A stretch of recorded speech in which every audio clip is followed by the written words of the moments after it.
ओम नमः शिवाय. तर तुम्हाला माहिती आहे का, महादेवांच्या शिवलिंगाचा आकार असा का असतो? तर त्याची गोष्ट ऐका. एकदा ब्रह्मा आणि विष्णू यांच्यात वाद झाला. मोठा देव कोण? तेव्हाच त्यांच्यासमोर प्रचंड प्रकाशाचा स्तंभ प्रकट झाला.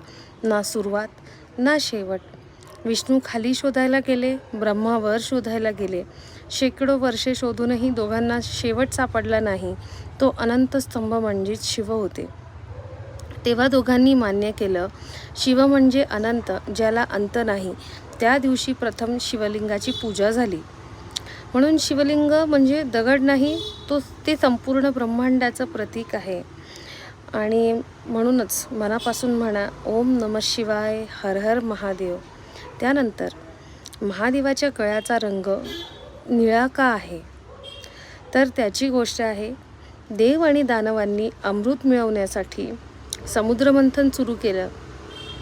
पण अमृताआधी बाहेर आलं भयंकर विष, इतकं घातक की संपूर्ण सृष्टी नष्ट होणार होती. कोणीही पुढे आलं नाही. तेव्हा भगवान शिवांनी जग वाचवण्यासाठी ते विष स्वतः पिऊन घेतलं. पार्वतीने त्यांचा कंठ पकडला आणि विष गळ्यातच थांबलं. म्हणून त्यांचा कंठ निळा झाला आणि ते नीलकंठ म्हणून ओळखले गेले. म्हणून महाशिवरात्री आपल्याला शिकवते, खरा देव तोच जो स्वतः दुःख सहन करून जग वाचवतो. नंतर गंगा नदी स्वर्गातून पृथ्वीवर कशी आली?